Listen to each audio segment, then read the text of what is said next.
On l'a attendu, mais Jojo est enfin là. Dans l'euphorie, j'ai envie de faire une review. Je sais pas si je ferai les prochaines, mais si j'en ai l'occasion, pourquoi pas. Cette review est faite à chaud, j'ai lu le chapitre en anglais et mon niveau dans la langue de l'oncle Sam n'est pas sans reproche. Même si les images de cette vidéo bénéficieront d'une traduction française, tout ce que je dis n'est que relatif à ma compréhension. N'hésitez pas à me faire remarquer mes erreurs en commentaire. Sans plus tarder, on commence par un petit résumé du chapitre et on enchaîne sur la partie review. Pour commencer, le chapitre jouit d'une page couleur et ça fait plaisir. Jojoland est l'histoire d'un homme nommé Jojo Joestar qui devient riche à Hawaï. Le début du chapitre nous montre Jojo dans une voiture avec une femme au volant. Ils se font interpeller par la police sous prétexte qu'ils zigzaguaient sur la route. Le policier demande les papiers à la fille et lui pose des questions d'usage. Elle a 18 ans et son frère Jojo en a 15. Là où c'est louche, c'est qu'il n'avait pas l'impression d'être en infraction. Soudain le policier sort la femme de la voiture et la plaque contre celle-ci et commence à lui faire des attouchements. Bon, c'était réellement louche. Le policier est choqué d'un détail.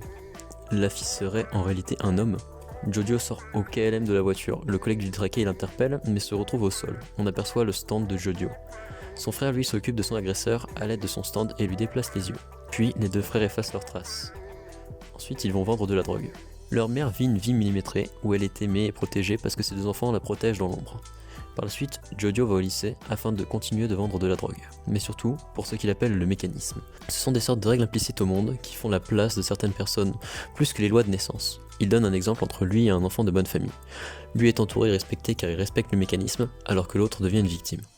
Dans l'après-midi, il retrouve Paco, un bandit de la même organisation que lui, volé près de sa sœur Dragona. On comprend que dans leur monde, tout se fait selon les codes et les règles cachées. Ainsi, provoquer quelqu'un en duel se dit « viens voir Jim ». Leur boss Meryl May les débauche tous les trois pour une mission de vol de diamants, eux et un quatrième homme. Ainsi Jojo découvre un nouveau mécanisme, comme il l'appelle, et cette mission prendra place dans le prochain chapitre. Alors, que penser de ce premier chapitre? Tout d'abord le Jojo. Déjà un jeu avec Dio dans son nom ne peut être qu'un thug, et c'est le cas. D'un côté, on voit qu'il déconne et qu'il a quelques expressions faciales cartoonesques à la Luffy, et ça déjà c'est stylé, et ça change d'un Josuke qui a mis 100 chapitres à nous pondre une expression faciale concernée par ce qu'il se passait, et j'adore vraiment. Ensuite, quand il passe en mode badass, il fait le café, mais toujours dans son aspect comique. Ensuite, parlons de son stand. Il a tout d'abord un design assez original, une sorte d'arachnide robot à quatre pattes. J'avoue ne pas être totalement fan et ne pas vraiment avoir compris son pouvoir, donc pour l'instant je ne commenterai pas, même si un stand avec un nom en référence à une chanson des Guns, ça promet. À la Civil War ou encore Heaven's Door. Passons maintenant à Dragona. Niveau cara design, c'est assez propre et stylé, très jojoesque dans l'aspect, mais ce qui étonne d'emblée, c'est l'introduction de la transidentité dans Jojo, qui est pourtant assez ouvert sur la culture LGBT. Vraiment hâte de voir ce qu'ils vont faire avec. Mais ce que je trouve vraiment cool, c'est son stand, Smooth Operator.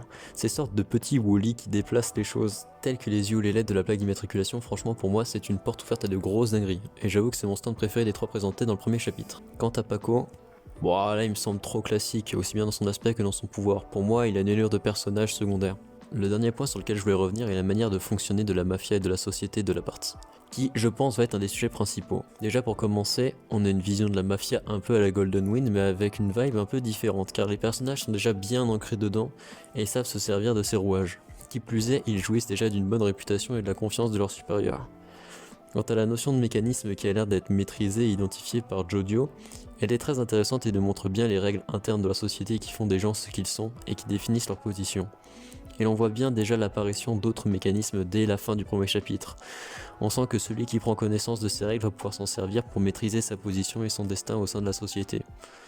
Voilà pourquoi je pense que l'ascension de Jojo va se faire par la compréhension et la maîtrise de ces mécanismes. Voilà, c'était une petite revue pour partager le plaisir qu'on aura tous à lire Jojoland et notre amour pour la saga Jojo et Araki.